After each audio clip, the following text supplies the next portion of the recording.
Retiring to a farmhouse sounds like something only millionaires get to do anymore, right? Rolling hills, a couple acres, maybe some chickens, peace and quiet. The whole fantasy costs what? 7 figures minimum in today's market? Wrong. There are 20 towns scattered across America where you can still pull this off on a normal retirement budget. We're talking actual farmhouses, real acreage, property taxes so low they're almost insulting, and in some cases, state governments that won't touch a penny of your retirement income. The catch? You need to understand the math nobody talks about. The difference between what you pay up front and what it costs you every single year to hold that land.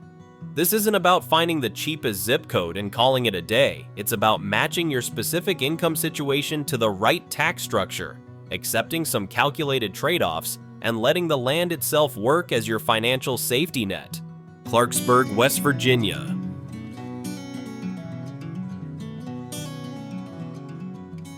Clarksburg sits in the heart of West Virginia with a median home price of $159,000. The real story here is the property tax rate, 0.6%. If you're trying to hold large acreage long-term, that annual carrying cost is everything because it's the one expense you cannot negotiate or pay off early. West Virginia gives retirees aged 65 and older an $8,000 deduction on non-Social Security income. The climate is four-season, the community engagement is strong, and the Harrison County Senior Center runs transportation and meal programs. If your dream involves mountainous privacy and you don't need to be within 20 minutes of a major hospital, Clarksburg gives you the foundation without the financial bleeding. Grand Rivers, Kentucky. Grand River sits between Kentucky Lake and Lake Barkley, which makes it a tourism magnet. Homes average around $172,000, and the cost of living consistently grades out as an A. Kentucky exempts Social Security entirely and lets you exclude $31,110 of pension income. Tourism stabilizes healthcare in ways that pure rural towns can't match. When a small town constantly hosts visitors, regional investment in medical facilities follows, because tourists get sick and someone needs to handle the emergencies. That infrastructure stays behind for permanent residents. If you want water, community, and don't want to gamble on whether the nearest hospital stays open for the next 20 years, Grand Rivers delivers. Paris, Tennessee. Paris, Tennessee operates under Tennessee's zero state income tax policy. Your pension, your IRA withdrawals, your 401k distributions, none of it gets touched at the state level. The cost of living here is exceptionally low even for Tennessee. Henry County has a relatively low FEMA risk rating, which translates directly into lower homeowners insurance premiums. You've got access to Paris Landing State Park and Kentucky Lake's 160,000 acres. The lifestyle is laid back, and you're not paying the state a cut every time you pull money out of your retirement accounts. If your income strategy revolves around large annual distributions, Tennessee's tax structure is hard to beat. Peterstown, West Virginia.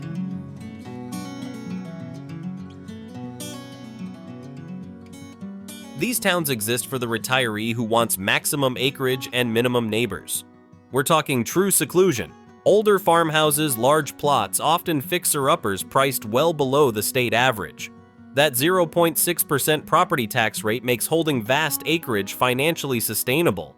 If your retirement dream is measured in acres rather than amenities, and you're willing to drive an hour for specialty healthcare, this region delivers quiet so deep you can hear your own thoughts. Hot Springs, Arkansas. Hot Springs balances affordability with actual infrastructure. The cost of living index sits at 90.8, nearly 10% below the national average. Home prices hover around $175,532. Arkansas exempts Social Security and gives you a $6,000 deduction on other retirement income. Property taxes average 0.6%. You've got Hot Springs National Park right there, agritourism events, farm tours, enough community activity that you're not isolated. Healthcare costs are just 1% below the national average. Hot Springs is the move if you want affordability without feeling like you've been exiled to the frontier. Trenton, Missouri. Grundy County's median home price is $150,000. The inventory ranges from $29,900 starter homes up to properties with 415-acre lots under $5 million, which tells you the market can accommodate both the budget minimalist and the land hoarder. Missouri exempts Social Security and military retirement income, putting it in the moderately tax-friendly category. Here's the interesting part. Only 51% of Missouri land buyers plan to actually farm. The other half are buying for recreation, lifestyle, or long-term holds. That diverse buyer demand stabilizes property values because you're not entirely dependent on agricultural economics to maintain your investment. If your goal is securing big acreage without stretching your budget to the breaking point, Grundy County delivers. You're deep rural, so plan accordingly for healthcare and services, but the land itself is plentiful and cheap. Koshkonong, Missouri. Koshkonong's median home price is $109,450. That's the floor for functional housing in this analysis. The location is near the Arkansas border, tucked close to the Ozark Mountains, offering scenic beauty alongside rock-bottom pricing. This is maximum seclusion. You're not getting urban conveniences, you're not getting medical facilities within a quick drive, and you're definitely not getting nightlife. What you're getting is the cheapest entry point into legitimate rural acreage, in a region where the land itself, Ozark proximity, natural beauty, holds long-term value even if the structure depreciates. Koshkonong works if your budget is tight, your need for services is low, and your tolerance for isolation is high. It's the move for the retiree who genuinely wants to disappear into the countryside and can handle the logistics that come with it. Huntsville, Arkansas. Huntsville isn't just cheap rural housing, it's an agritourism hub. Organic farm tours, farming classes, community events like Beers with Farmers. This matters because a lot of retirees buy the farmhouse fantasy and then realize they have no idea how to engage with rural life. You get Arkansas's tax benefits, Social Security exempt, $6,000 deduction on other income, low property taxes. The lifestyle here is participatory. You're not just owning land, you're integrating into a community that actively supports farming culture. Morton, Mississippi. Morton's average home value is $76,000. $76,000 for a house in a state that exempts all retirement income, pensions, IRAs, 401k distributions, Social Security, everything. This is the ultimate cash flow preservation play. Your initial capital outlay is absurdly low, and your monthly income from retirement accounts stays completely intact at the state level. The catch is healthcare. Mississippi ranks in the 13th percentile nationally for rural primary care access. The money you save on housing and taxes. You need to mentally allocate a chunk of that toward premium healthcare plans or the cost of traveling to better facilities. If you're healthy, have a solid healthcare plan, and can handle distance to specialists, Morton is the most financially bulletproof option in this entire list. Ethelsville, Alabama. Ethelsville offers rolling farmland and median home prices around $120,000. Alabama exempts Social Security and military retirement income, keeps property taxes low, and maintains a cost of living below the national average. The town sits about 30 miles from Tuscaloosa, giving you access to a larger city when you need it. This is the spot for retirees who prioritize space and silence. Big lots, room for hobby barns, extensive gardening. Tuscaloosa proximity means you're not gambling on rural healthcare quite as aggressively as deeper locations. Natchez, Mississippi. Natchez is where Mississippi's tax advantages meet historic preservation. The local market has examples of antique estates selling for shockingly low prices. A notable mansion sold for around $320,000 in 2016, which would cost multiples of that in most markets with comparable character. You're getting grandeur here, not just functionality. Year-round farmers markets, strong historic preservation culture, and the same Mississippi tax structure, zero state tax on all retirement income. Summerdale, Alabama. Summerdale maintains a genuine small farm atmosphere while sitting close enough to Mobile suburbs that you can access urban amenities. parks, golf, community events, without committing to city living. The cost of living is low, property taxes are low, and Alabama's retirement income exemptions keep your cash flow intact. This is the hybrid move, agricultural quiet with coastal proximity. You're not on the beach, but you're close enough that the Gulf isn't theoretical. Gregory, South Dakota.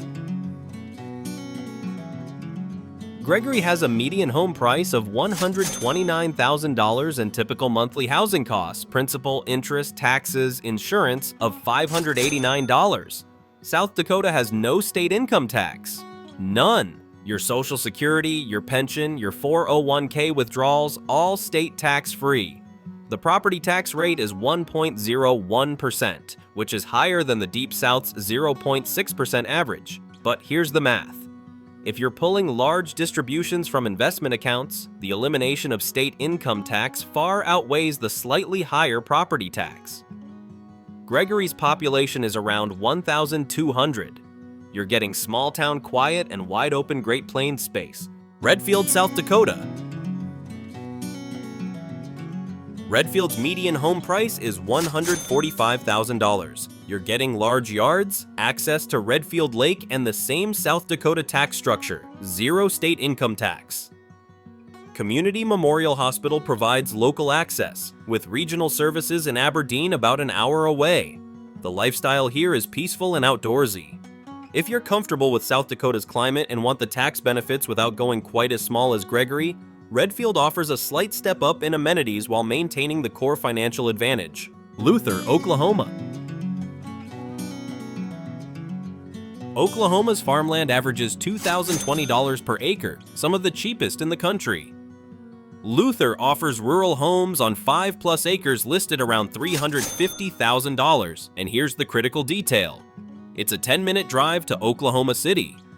Oklahoma exempts Social Security, offers deductions on other retirement income, and keeps property taxes low. Many rural properties here use well water and septic systems, which often reduces monthly utility costs compared to city services. But the real win is healthcare access. Oklahoma ranks in the 16th percentile nationally for rural healthcare, which is terrible. Except Luther isn't really rural in terms of medical access. You've got a major city 10 minutes away. This is the strategic location play. You get cheap land, low taxes, the farmhouse lifestyle, and you completely sidestep the rural healthcare gamble. If you're health conscious and want acreage without the risk, Luther is the answer. Muldrow, Oklahoma. Muldrow offers country homes like 3-bedroom properties on 1.36 acres listed around $354,500. Oklahoma's cost of living can be up to 30.9% lower than the national average in certain areas, and Muldrow benefits from that broader affordability. You're getting a smaller, more manageable property compared to Luther's larger acreage, but the value proposition remains strong. Low cost of living, favorable tax treatment, and a genuine country atmosphere without complete isolation. Truth or Consequences, New Mexico. Truth or Consequences, locals call it T or C, has a cost of living index of 73.3, meaning costs are 26.7% below the national average.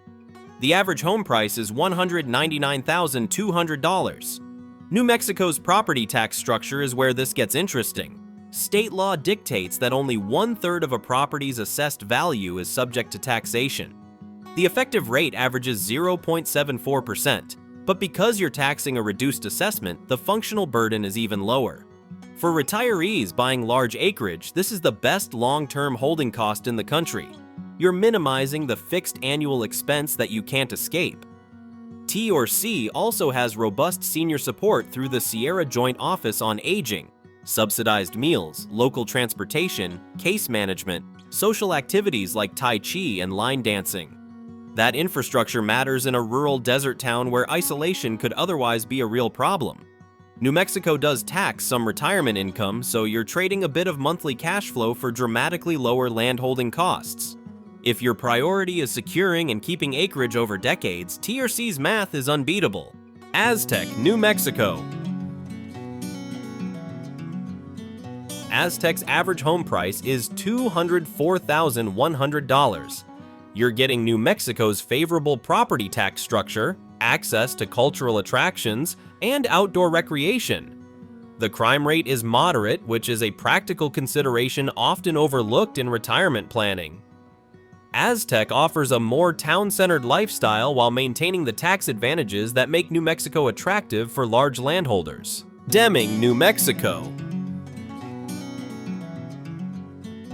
Deming's cost of living is 21% below the national average, but the real story is Luna County. Raw, arid land in Luna County sells for under $200 per acre. If your retirement dream is defined by sheer acreage, not amenities, not services, just land, Deming is your strategic base. You're buying land as a commodity here, banking on its long-term value while paying almost nothing to hold it annually thanks to New Mexico's 1/3 assessment rule. This is the extreme version of the farmhouse retirement. Maximum land, minimum cost, accept the sparse amenities, and plan accordingly. Hagerman, New Mexico. Hagerman offers affordable land and countryside tranquility, but the standout feature is its air quality index, 73 out of 100. For older adults, superior air quality directly reduces long-term respiratory and cardiovascular risk. This is a measurable health advantage that doesn't show up in cost of living calculators, but absolutely matters when you're planning to live somewhere for 20 or 30 years. You're getting New Mexico's property tax benefits, low costs, and a health asset that pays dividends over time. If environmental quality ranks high on your list, and it should, Hagerman delivers something you can't easily buy elsewhere. The farmhouse retirement isn't a fantasy for the wealthy. It's a math problem with 20 viable solutions, each optimized for different income structures and lifestyle priorities. If you're pulling big distributions from a 401k, Mississippi and South Dakota eliminate state income tax and maximize your monthly cash. If your goal is holding massive acreage long-term, New Mexico's 1/3 assessment rule minimizes the annual cost of keeping that land. If you need healthcare access without sacrificing acreage, Luther, Oklahoma puts you 10 minutes from a major city while keeping land costs rock bottom. The trade-offs are real. Deep rural means sparse medical infrastructure. Low taxes sometimes mean fewer services. Extreme affordability often comes with isolation. But the dream itself, rolling land, peace, connection to nature, is still accessible if you're willing to think strategically about where your retirement income gets protected and where your fixed costs stay low. The land itself becomes your safety net. Even if the structure ages, the acreage in scenic or agricultural regions holds value. You're not just buying a house, you're securing a commodity that stabilizes your financial position over decades. That's the part most retirement advice misses. It's not about finding the cheapest town. It's about finding the place where your specific income type, your tolerance for trade-offs, and your long-term holding costs align. 20 towns prove the farmhouse retirement is still real. You just have to know which one matches your math.